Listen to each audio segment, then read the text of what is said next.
Hello and welcome to the You're an Asset podcast. I'm your host, Casey the Dollar, and on this podcast, we find out who is an asset in the financial industry and who is just an ass.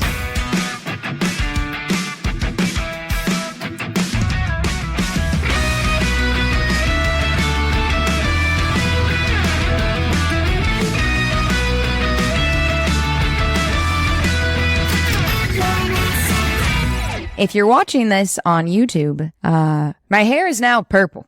If you're not watching this on YouTube, you can't see it, but just know that I am no longer blonde and my hair is bright purple. So, on this episode of You're an Asset, we were supposed to have a guest. I invited this person on for a friendly conversation about business and the benefits of an IUL and, just to get to know them and hear about how they do things. Well, we waited for half an hour for this person to show up. They did not. Maybe I'm looking too deep into it. Maybe not. I'm kind of bummed about it. So if you've ever seen the handle Grow with Corey, that is who we're talking about today. And honestly, Corey, if you hear this, if you know Corey, I hope that nothing is wrong. I hope that you're okay. I hope everything's good. And I hope that there is a good reason that you're not showing up to the podcast today. And I think we could just leave it at that. So instead of having a conversation with Grow with Corey, I'm going to go over how to access money inside your cash value when you have an indexed universal life insurance policy. So let's get into it. There are two different ways that you can access money inside of your cash value. An indexed universal life insurance policy has a cash value. It grows based on how much you're contributing to your policy and how much interest you're earning. If you need a refresher on IULs, you'll have to go check out one of the previous episodes, because today we're going to talk about how to access the cash value. So you can either withdraw funds or you can loan yourself funds. When you withdraw money from your cash value, you ultimately devalue the asset. You're withdrawing money. If you have a cash value with $30,000 in it and you pull out 10 grand as a withdrawal, you now only have 20,000. The value of your asset would also go down that $10,000. You're earning interest on less money. So withdrawing can be, in a way, not the best way to access funds because we don't want to devalue the asset. The account value is where you earn interest. Okay, so when you devalue the account's value, you earn interest on less money. Now, if you were in the first few years of your policy and you withdraw money, you're not going to have withdrawn more than you've contributed. Okay, in that situation, there are no taxes or any penalties. There's no penalties for withdrawing ever, but there's also no taxes when you withdraw your contributions. When you start withdrawing your gains and the interest earned, now you're going to be taxed capital gains on any withdrawals. Okay, so first problem with withdrawing is that you devalue your asset. The second problem is if you withdraw more than you've contributed, now you have to pay capital gains tax. But the option to withdraw is always there. Now, loaning money, right? This is going to be more effective. It's all we talk about on social media is loaning yourself money from the cash value. So you want to take a loan from the cash value. You can do this as soon as there is a cash value. There is no waiting period. You don't have to have a certain amount of money in your cash value. If we're being honest, I've had clients go and pull out $200 as a loan. You can do that. Should you? Not always, right? It might not always be the best move, but you can do that in the first year or two if you really needed the money. Now, loans do not cause taxes. Right? Loans are debt. Debt is not taxable. And when you loan money from your cash value, you also aren't devaluing it. Why? Because you're taking a loan and you're leveraging the value of your policy. If we step back for a minute, if you have a life insurance policy that builds a cash value, that means you also purchased a death benefit. Your death benefit is your collateral. So when you want to take a loan, the life insurance carrier says, hey, policyholder, you're good for that loan. And we know you're good for it because you have collateral over your head.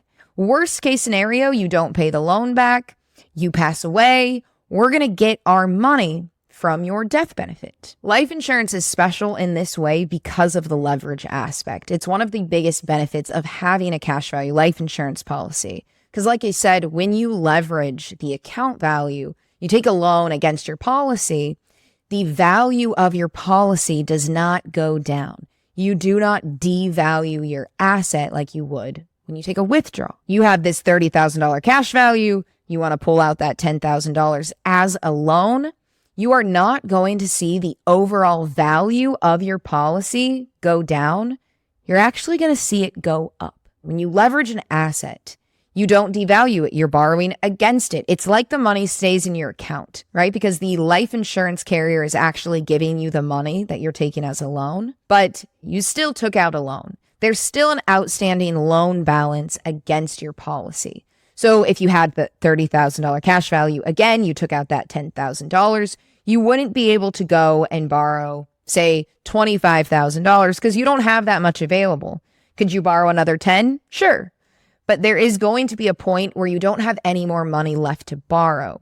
But you're still going to see your account value continue to go up because you never devalued it. You only leveraged against it. So now we know the difference between withdrawals and loans. But now we all know that loans come with interest rates. There are different loan options when you do go to borrow money from your cash value, and we're going to go over them. There are usually at least 2 different options. Sometimes there's 3. One of them is called a variable loan option. And this one, I'm never going to recommend that you take it. I don't know why anyone would use a variable loan option, because a variable loan option is exactly like it sounds. You might pull out a loan at 3% and next month it's at 6%. So the loan interest rate is going to vary while that loan is out. I don't see the benefit in taking a variable loan rate. When Power 3 Financial, when we get together and we run illustrations, we play around with the variable loan rate, and it does not benefit the policyholder to use a variable loan rate. We can sit down and show you if you want to look at it, but you wouldn't want a variable mortgage, would you? It just doesn't make sense. So that's one option off the table. Next option is called the fixed interest rate. The fixed interest rate is going to be available at just about every single insurance carrier, okay, with every single IUL. The fixed interest rate can start off as low as 2%, sometimes 2.75%, somewhere in this range on year one. A fixed interest rate is fixed. It stays the same. If you pull it out at 2%, it stays 2% for the life of the loan. A fixed interest rate is beneficial because it's small. It doesn't change. It's fixed. The fixed interest rate is going to be your safest, smallest option as far as interest rates go inside of a life insurance policy. What happens later on, once you've had a policy, it could happen as early as year 6. Sometimes it's not until your age 65. Sometimes it's not till year 15. Okay, all carriers are different, but what ends up happening with a fixed interest rate later on into the life of the policy is it will drop and be even smaller. It can go down to a 1.5% fixed interest rate. One of the carriers that we use offers the 1.5% fixed interest rate as early as year 6. So now year 6 in your policy, you can pull out a loan at 1.5%, which is very small. I don't know anywhere else that's going to be able to beat that small of an interest rate. So this makes life insurance with a cash value really enticing. That's what I hear a lot, is that the interest rates are so small. And that is just one of many reasons why people come to insurance, because they can access funds at a small interest rate and not devalue their asset, right? Having that leverage ability inside these policies and a small interest rate is really, really beneficial and can be really valuable depending on what you're going to do with it. Now, there's something else special about the fixed interest rate. A lot of carriers, they take their fixed interest rate and they offer the policyholder the option to turn it into what's called a wash loan, also referred to as a net zero cost loan. A net zero cost loan takes that 1.5% interest rate. It accrues on your policy all year. And at the end of the year, the insurance carrier credits you back. So you net zero interest. You pulled out $10,000. It had 1.5% attached to it. Then it was taken away. It was washed away from your policy. You have $10,000 and 1.5% interest accruing again. Next year, interest is washed away. And it keeps going like that. Not having to have that interest accrue is a huge deal. A reason that's really important is because let's say you were using the fixed interest rate in the early years, in year 3, for example. You pulled out $10,000. It had the 2.75% interest attached to it. If you don't pay the interest back that year, your loan amount now goes up to $10,275. So now you have a bigger loan outstanding and you have that 2.75% interest rate attached to it. So by paying back the interest, your $10,000 is still outstanding and it's not getting any bigger. Yeah. So it's absolutely recommended by Power Free Financial that if you're going to take out a loan, at least pay the interest back. Otherwise, the outstanding loan gets bigger and then you have to pay interest on that one. We want to be responsible when we're taking out loans, especially when it comes to the interest that's attached to them, which loan interest rate we're using, because that interest ultimately that's attached to your loan, it is taken away from your access to cash because you have that interest building up. So recommendation from all of us here, pay the interest back on your loan if you're taking a fixed loan, because we're about to talk about a participating fixed loan, and that is a whole other ball game. A participating fixed loan is our third and last option, but it is the most exciting of all three. While the standard is safe, it's minimal, the participating is going to be usually contracted to be between 3% and 6%, okay? So anywhere in between there, and then the insurance company says, hey, this is the declared rate of the participating fixed loan. Maybe it's 5%. So a participating fixed loan option, what it says is, I'm going to give you an example. It says that if you took out $6,000 in the form of a loan, you use the participating fixed loan option, and let's say it's at 5%, that's $300 in interest. The word participating might give you a hint, but that $300 gets to sit and participate in the overall growth of the policy. That $300 gets added to the overall value of your policy, and when you earn interest on more money because of that outstanding loan.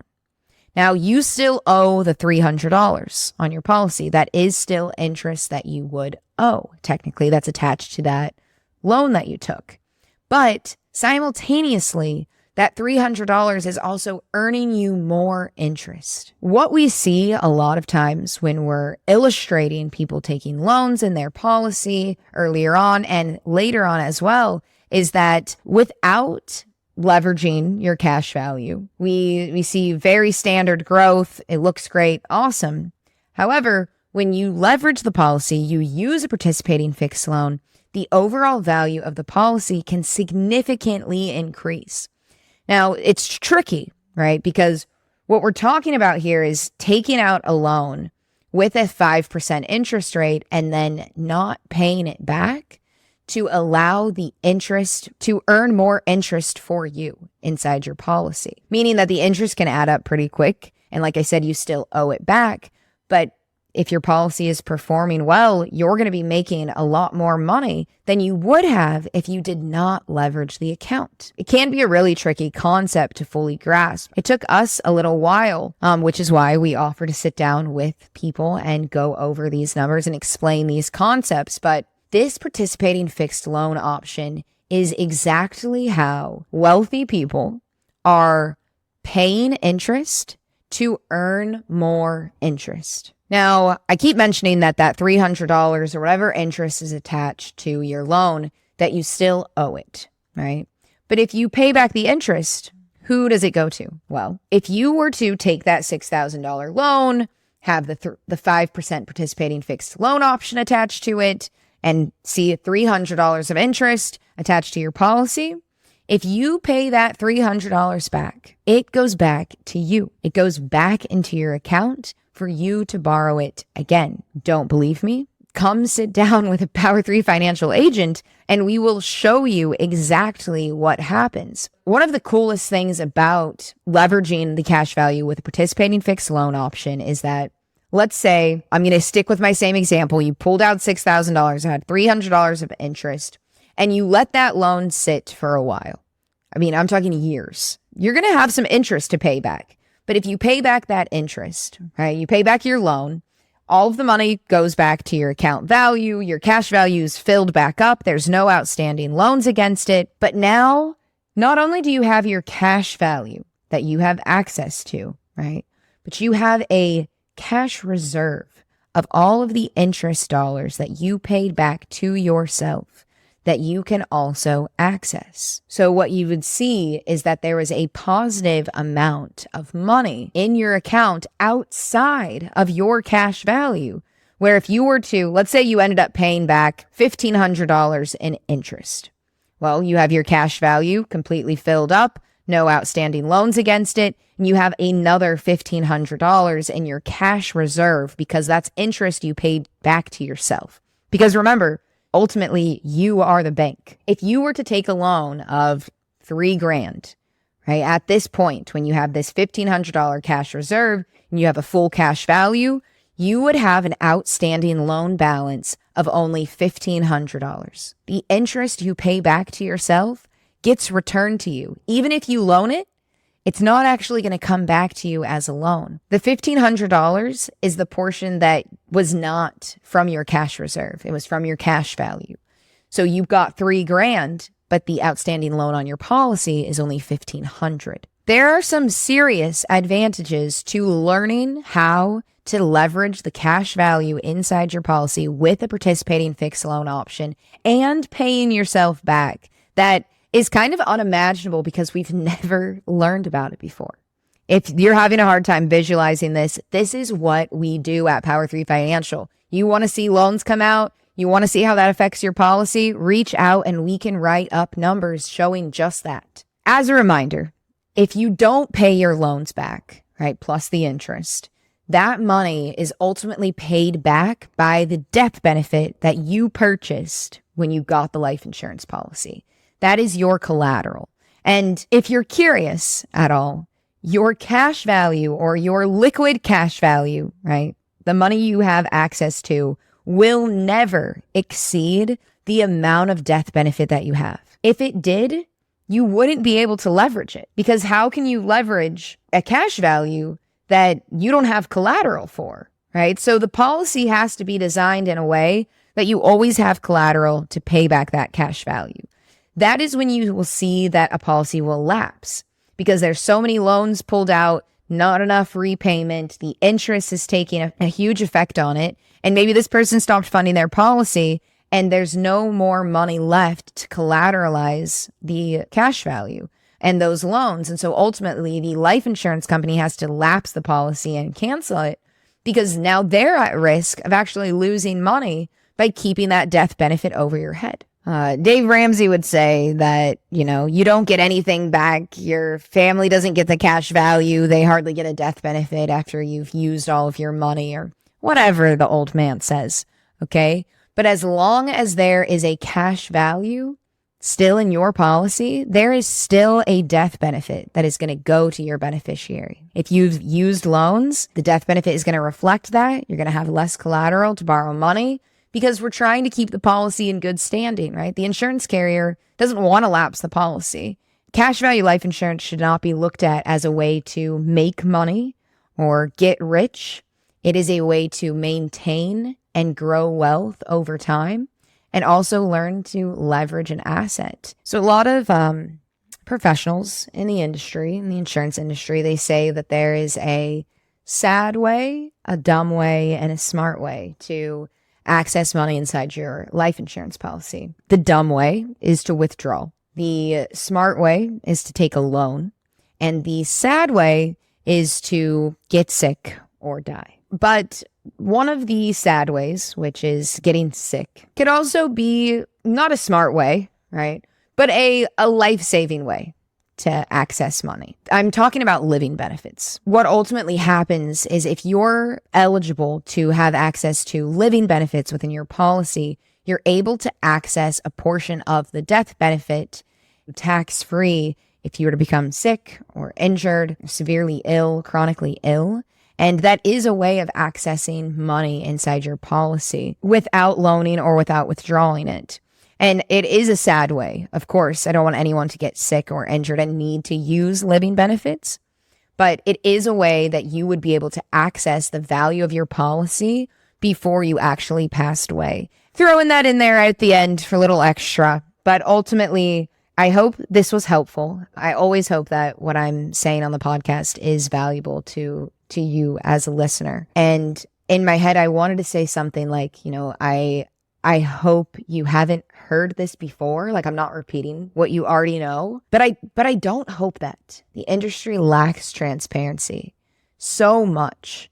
And this information is not readily available. So I hope that you learned something. I hope this was new information, but I also hope that you've heard it somewhere, not just from me. I wish that it was more common. I like to think that I'm not the only person ever talking about loan rates on life insurance and accessing your money, but I might be. If I am, if you're still listening, if you made it this far, would you put a sunglasses emoji in the comment section only if you've never heard anyone talk about loan rates like I just did? Thank you.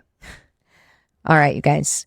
Thanks so much for listening. This has been the You're an Asset podcast, where we find out who is an asset in the financial industry and who is just an ass. I'll see you next week.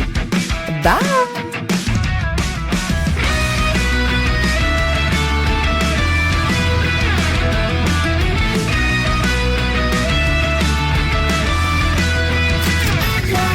Leave him alone. Or where we find out who's too scared to find out who's an ass.